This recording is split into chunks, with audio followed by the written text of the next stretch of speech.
Sudan का हाल आज की दुनिया की सबसे बड़ी त्रासदियों में से एक बन चुका है। 3 साल से चल रहे इस गृह युद्ध ने देश को जैसे बर्बादी की आग में झोंक दिया है। सेना और पैरामिलिट्री ग्रुप यानी रैपिड सपोर्ट फोर्सेस के बीच जारी लड़ाई में अब तक 1.5 लाख से ज्यादा जनहानि हुई है और करीब 1 करोड़ 20 लाख लोग अपने घर छोड़ने पर मजबूर हैं। हाल ही में आरएसएफ ने दारफूर के आखिरी बड़े शहर अल फशेर पर कब्जा कर लिया, जो सेना के लिए एक बड़ा झटका था। दरअसल ये संघर्ष 2023 में शुरू हुआ, जब सेना प्रमुख जनरल अब्देल फतेह अल बुरहान और आरएसएफ नेता मोहम्मद हमदान दागलो के बीच सत्ता की खींचतान बढ़ गई। दोनों ने 2021 में मिलकर तख्ता पलट किया था, लेकिन जब आरएसएफ को सेना में मिलाने और नागरिक सरकार बहाल करने की बात आई तो टकराव बढ़ गया।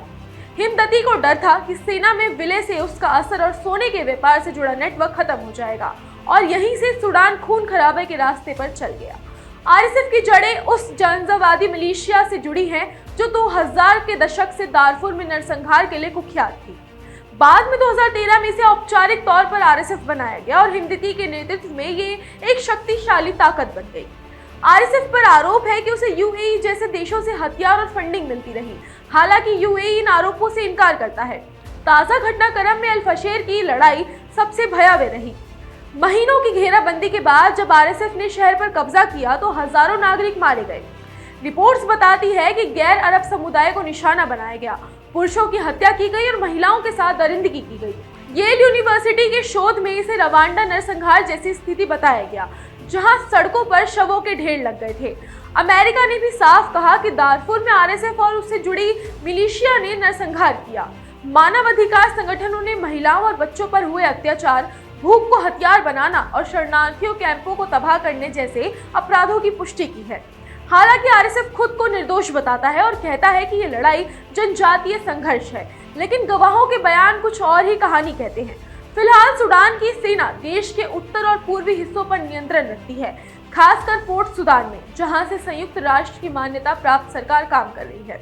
मिस्र, ईरान और तुर्की जैसे देश सेना को समर्थन दे रहे हैं। राजधानी खार्तूम, जो 2 साल तक आरएसएफ के कब्जे में थी, अब खंडहर में बदल चुकी है।